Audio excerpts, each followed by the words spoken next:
Tupo katika mwezi wa Ramadhani na Kwaresma, Wakristo wanafunga na Waislamu pia wanafunga. Kwako wewe hasa Ramadhani ni mwezi wa namna gani hasa kwako wewe, na unapenda kushare kitu gani hasa kwa watazamaji wetu ambao wanakutazama?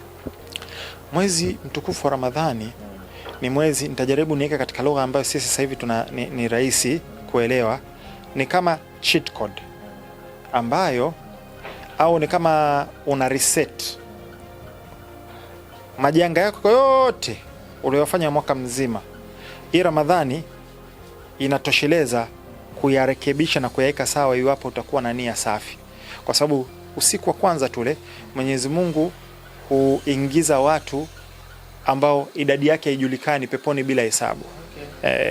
Alafu kuna 10 la rahma, 10 la maghfira, na 10 la toba.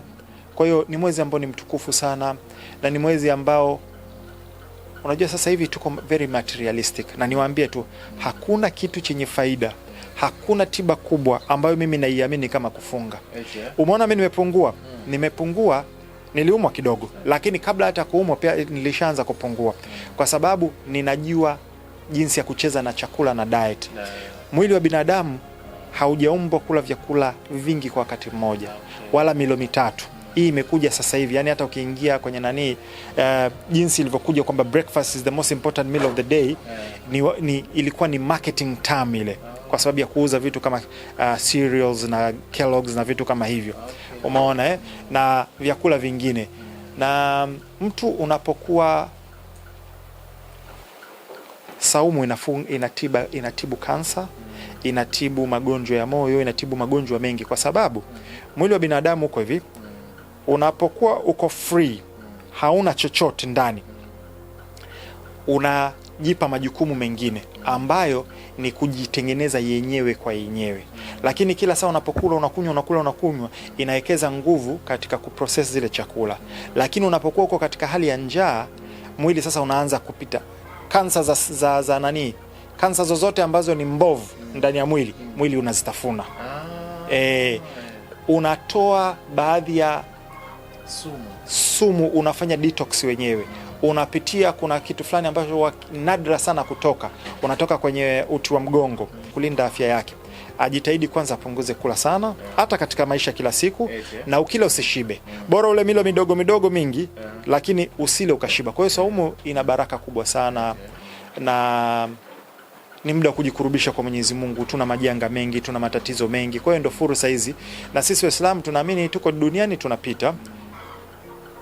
Tukifika kaburini, yani mali yako haitakusaidia, kanzu yako haitakusaidia, laptop yako haitakusaidia, gari yako haitakusaidia. Ni yale matendo ambayo umeyatanguliza ni kama haya, na ni muda wa kutoa sadaka, wa kusaidia, kufanya mema. Kwa hiyo ni muda mwezi ambao ni mtukufu sana. Na mshauri pia ambaye nadhani kwa afya zaidi, unajua ulivyozungumza hii umeitoa kama elimu ambayo kwa bahati mbaya nimebidi niweke hivi, kwa sababu Mwenyezi Mungu, Mtume SAW anasema khatibun nas ala qadri uqulihim, ongea na watu kutokana na uwezo wao wa akili. Na hii especially kuna Waislamu wengi sana unakuta Mtume SAW alisema kitu fulani, hawakipi uzito. Iwapo itathibitishwa na science, ndio nashangaa wanaruka. Mtume alisema sisi Waislamu, lakini kabla ya pale alikuwa hatekelezi. Lakini kwa vile science imethibitisha, ndo anairukia na kuanza kusema kwamba sisi tulifundishwa miaka hii. Kwa hiyo faida za funga ziko nyingi sana ambazo tulifundishwa, lakini sasa hivi sayansi imekuja kuzithibitisha, na ndio maana inapelekea watu waanze kuzifuatisha. Ndio maana nimepita kwenye ingo hiyo kidogo kudili na watu wa generation hii, lakini watu ambao wanamfuata Mtume SAW anasema, anafundisha kwenye anasema mama la bani adam au washaru lahu min batin, mwanadamu hajawahi kujaza chombo ambalo lina madhara kwake zaidi ya tumbo lake. Tumbo likijaa, madhara yake ni makubwa sana.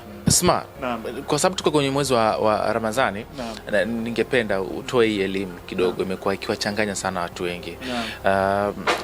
Ramadhani inapoingia, tumekuwa kwa mfano kwa Tanzania wamekuwa wakisikiliza kwa mfano BAKWATA wanazungumza, bwana tuanzeni kufunga siku fulani na mwezi fulani. Pengine unakuta labda kuna nchi nyingine unakuta labda wameanza au labda kuna kudelay na kuna kumekuwa na mabishano kidogo pale. Hebu toa elimu kuhusiana na hili. Hiyo mimi nitaisimplify kwa sababu maulamaa na wasomi zaidi yangu wameshaiongea miaka na miaka, lakini bado ipo. Kuna two schools of thoughts, kuna njia mbili. Kuna ambao wanaamini mwezi popote utakapoonekana duniani unatakiwa ufunge, na kuna ambao wanaamini kwamba mwezi unatakiwa uone ndo ufunge. Sasa wote wana dalili zao na kila mmoja ana hoja zake, sawa. Sidhani hii inatakiwa iwe ni jambo la kutufarakanisha Waislamu.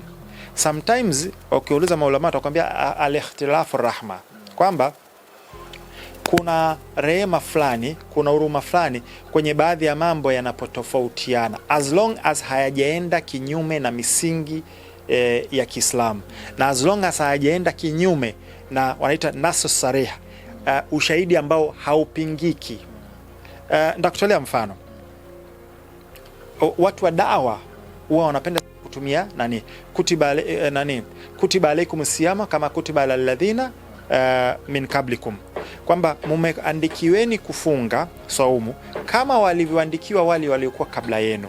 Kwa hiyo tunatakiwa tufunge, na ni kwa sababu ya kuongeza uchamungu wetu. Ndio lengo la kufunga, ni kuongeza uchamungu wetu. Hiyo ya kwanza.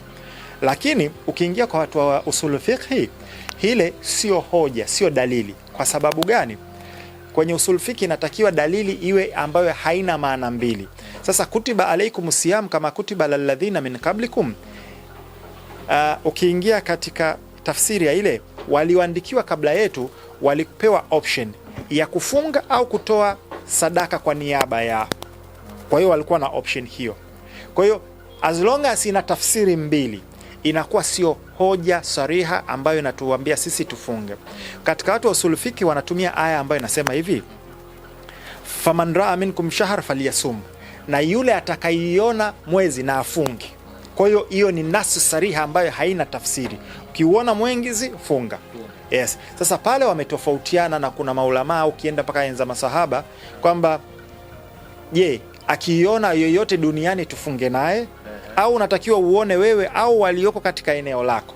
Kwa hiyo kuna mvutano. Mimi ninachoweza kuambia Waislamu, isitutofautishe wala isilete na mkikuta viongozi wa dini ambao wanataka kuleta mpasuko kwa ajili ya swala hili, ni watu wa kuangalia mara mbili.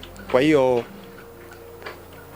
kuna majali ya ijtihadi, as long as haijatoka kinyume na misingi sahihi ya dini. Nadhani mimi binafsi huwa naifuata BAKWATA. Kwa sababu gani? Haimaanishi wale wengine wanaofuata sio sahihi. Sisi kwenye Uislamu tunaambia taatul amir, kumfuata kiongozi. Sawa? Kwa hiyo as long as kiongozi hajaniamrisha niende kinyume na alioamrisha Allah subhanahu wa ta'ala na mtume wake sallallahu alaihi wasallam na dini yake, kuna baadhi ya mambo ambayo mimi nitamfuatisha, kwa sababu iwape amefanya khiana, yeye ndo anabeba mzigo sio na alafu kwenye dini ya Islam mutiny au rebellion imekatazwa, uasi umekatazwa kabisa, kujitenga. Kuasi, yani kuasi uongozi au mamlaka, sindo kama kukataa. Kwa hiyo kwa sababu hiyo ndo inaenda inazaa, hata kama kiongozi ni dhalim, hata kama kiongozi ni dhalim, unatakiwa umfuatishe. Sawa? Kasoro, na watu wanielewe, as long as hajakuamrisha uende kinyume na misingi na maamrisho ya Allah subhanahu wa ta'ala na mtume wake. Sawa? Kuna baadhi ya vitu vingine ambavyo viko hapo, unaweza kumfuatisha. Iwapo atafanya khiana atabeba yeye. Sawa? Ila umoja, wahda ni wa muhimu sana. Kwa hiyo wallahu alam, kwa ufupi. Kwa hiyo mimi ninachoweza kusema sio issue, big issue. Ukifuatisha huko, ukifuatisha huko, Mwenyezi Mungu Subhanahu wa Ta'ala siku ya kiyama atatoa hukumu yake, nani alikuwa yuko sahihi. Ila ninachoweza kwa watu ni kwamba kama uelewi na hujui cha kufanya, soma. Ingia, soma hoja wanaosema tufate mwezi wa dunia. Ingia, soma, fata hoja ya wanaosema tufate mwezi wa eneo letu.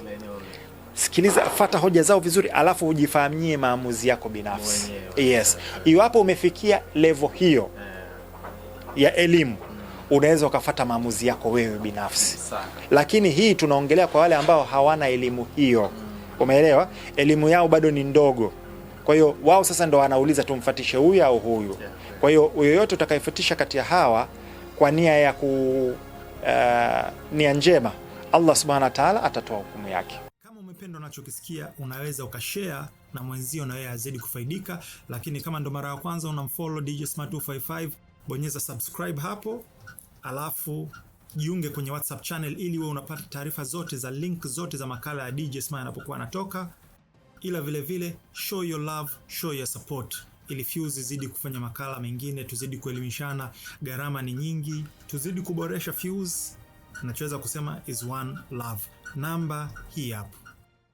Mwana Fuse, kuwa wa mwanzo kupata makala zote za DJ Smart zinapotoka. Ni rahisi, link zote za makala hutumwa kwenye WhatsApp channel ya DJ Smart 255. Subscribe upate makala yote yanapotoka. Njia ya kwanza ni kuscan hii QR code. Tumia kamera yako kuscan hii QR code. Itakupeleka kwenye WhatsApp channel, alafu bonyeza subscribe. Au tuma ujumbe wa WhatsApp kwenda kwenye hii namba. Andika message niunge kwenye channel, utapokea ujumbe wenye link. Bonyeza hiyo linki, itakupeleka kwenye channel, bonyeza subscribe. Utakuwa unapata makala yote ya DJ Smart za zamani na mpya kila zinapotoka. Vile vile DJ Smart nipo TikTok, nipo Twitter au X, Threads, kote natumia DJ Smart 255. Fuse by DJ Smart inawezeshwa na wewe mwana Fuse. Sapoti yako inasaidia gharama za kiuendeshaji. Tuma mchango wako kwa namba +255 0764 124 124. Inapokea miamala yote ya ndani na nje ya Tanzania. DJ Smart, one love. DJ Smart.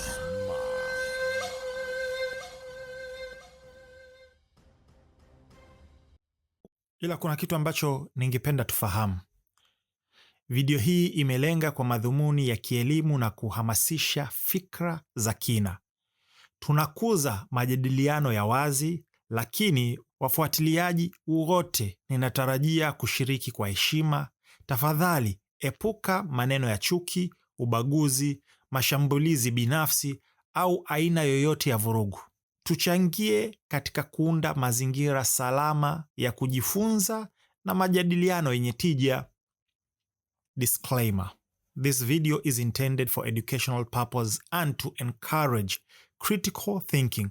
We promote open discussions, but all viewers are expected to engage respectfully. Please avoid hate speech, discrimination, personal attacks, or any form of violence. Let's create a safe space for learning and constructive dialogue.